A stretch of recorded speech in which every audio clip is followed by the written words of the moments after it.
And ladies and gentlemen, welcome back to the Simkins Physics Corner for a little bit of dynamics required problems. So as we get ready for our AP exam, we're going to be going through some problems here. Let's take a look at our very first one, which is our two blocks on the table. Let me scoot this over for y'all.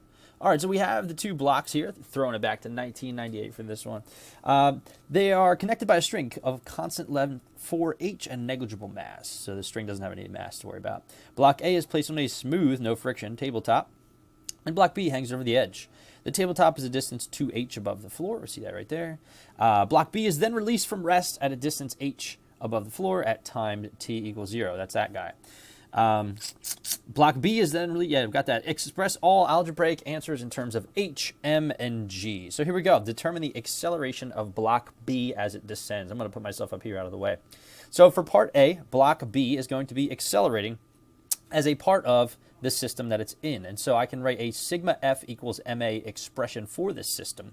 And if we consider this system, this block, yes, it has force of gravity down and force of tension up, but we know that the force of tension there in the rope and the force of tension here in the rope are equal and opposite. Therefore, they're going to cancel out as we look at the overall system. And since there's no friction to worry about on block A, the only force we have to worry about for the system is Fg2, or as maybe I should call it Fgb since they call it block B. Now, we do, however, have to account for both masses. All right, now it's convenient because both of these masses, A and B, have the same mass, m, so we need to do the total mass of the system, which is 2m, and that's going to result in an acceleration of A. So the first question says determine the acceleration of the block. So this is going to be mass, that's the mass of B, is m, times g equals 2m times A, and to solve for A, we divide both sides by 2m. The m's cancel here, and so the acceleration of our system, yes, it sounds simple, but it is g over 2. So not too bad for part A. Part B, block B strikes the floor and does not bounce. Thanks. Determine the time at which block B strikes the floor. So how long does it take to do this? Well, here we have a vertical kinematics problem here. It looks like our y initial was, I guess we can call it h, right? And our y final was 0. Our acceleration in the y direction is g over 2, because that's the acceleration of the system. So the falling guy is going to be accelerating with that same acceleration. And we also know that the v initial y is 0. So looking at that, it's asking us to solve for t. So if we go to our equation sheet and we look for some kinematic equations, we will find y equals y initial plus v initial yt plus 1/2 ay t squared. And we'll see if we can use that one to solve for this. Let me see if I can fix this jumpiness of my, oh, I just discarded it. That's a big rip. Okay, let me pause for a second. Gosh, when PowerPoint lags on you and it just destroys everything. Okay, so we're back with the vertical kinematics problem for this part. So if we write everything in terms of our variables, let's go ahead and do that. The y final here is 0. Of course it's going to do that, right? First move. This y initial was h, plus this whole term goes to 0 because our initial y velocity was 0. And then plus... now, here's where we got to get tricky here. If up is positive, then that means down is negative. So I guess I actually should call this minus 1/2. And then our acceleration from part 1 was g over 2 t squared. So as you can see here, 1/2 of g over 2 is going to be g over 4 times t squared is equal to h. I just added that whole last quantity over to the left side of the equation. And then to solve for t, I would have to say t is equal to, we're going to say 4, multiply both sides by 4, divide both sides by g, and finally take the square root to get the time it takes to fall. So there's our time for part B. Let's go all the way over here to part C. All right. For part C, it says describe the motion of the block A from time 0 to when the block B strikes. So this is just a description, right?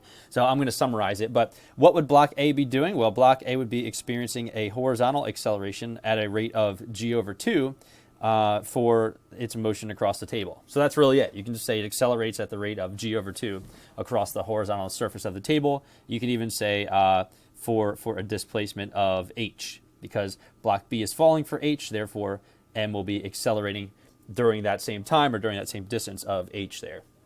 Not too bad for part C. Part D. Describe the motion of the block A from the time block B strikes the floor to the time block A leaves the table. Okay, so if the block over here strikes the floor, let me redraw this for you. Now we only have 2h worth of runway left, and this guy has struck the floor. So what can you say about the forces on block A? Answer, there aren't any, right? There was the string, but the string only had tension because block B was pulling it. Now that block B is opposed by the normal force, there's no need for the string to pull. You can just imagine it being a loose string. And so A is going to move smoothly at a constant speed because an object in motion stays in motion. So that's what we would say for part D. Describe the motion of block A. We could say block A will move with a constant speed. So I'll just say constant Vx for a displacement of 2h. So for the remaining 2h that it has to travel across the table, it's going to be going at a constant speed.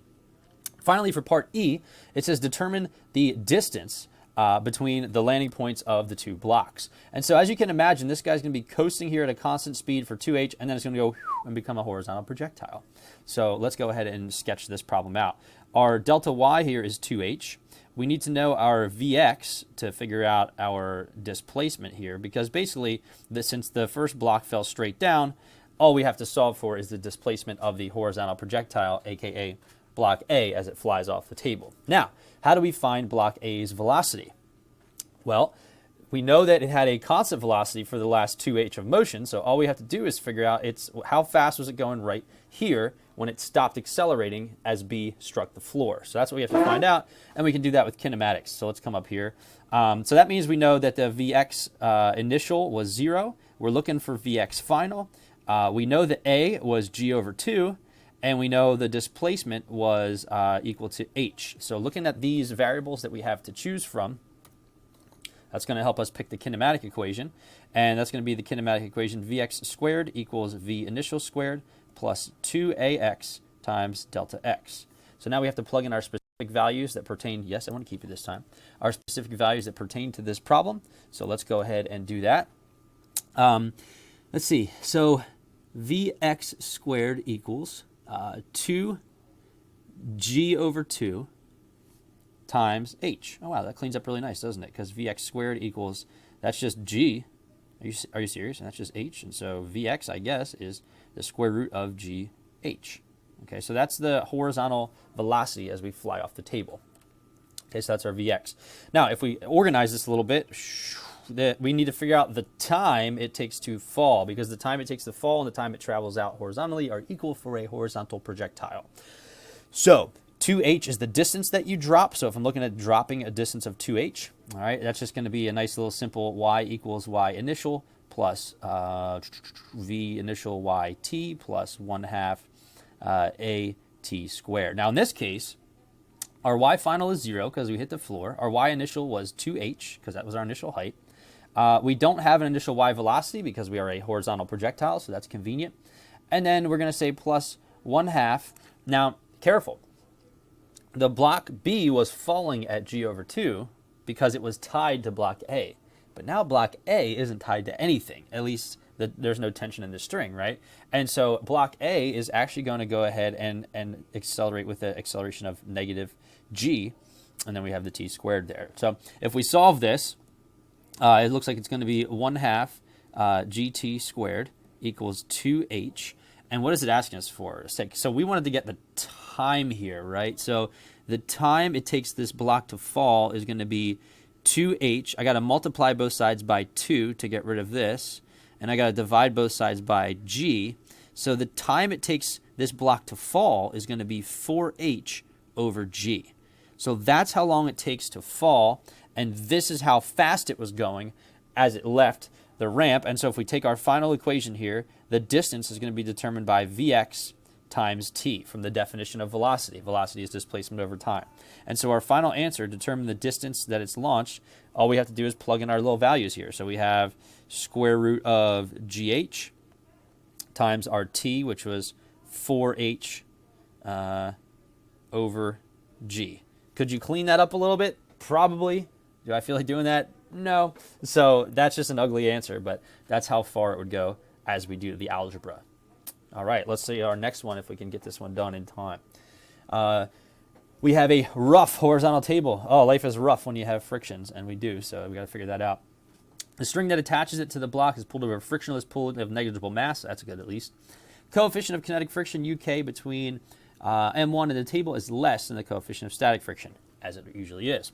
On the diagram, draw and identify all forces acting on the mass of block, or the block of mass m1. Okay, so we have the force of gravity down, of course. We have the normal force.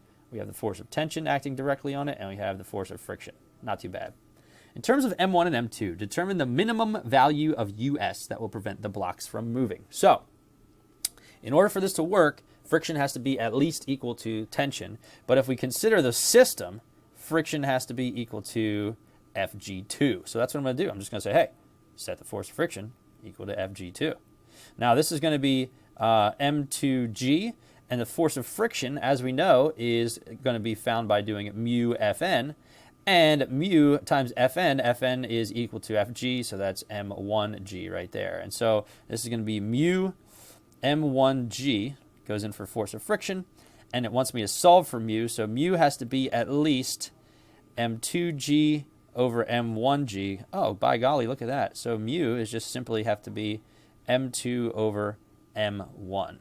So that is the minimum value that it has to be for the blocks to not move. Now we're going to tap it, and we're going to get it moving there. And so it says, in terms of the static friction and the masses and the g, determine the magnitude of the acceleration of m1 and the tension in the string. So now we are moving, which means that Fg2 is bigger than Ff, and so the sigma F equals ma expression for this system is going to look like this. Fg2 minus Ff equals m1 plus m2 times a, because both of those masses are experiencing the same acceleration. So we have m2g minus mu m1g. You can see our previous argument for that one. M1 plus m2 times a.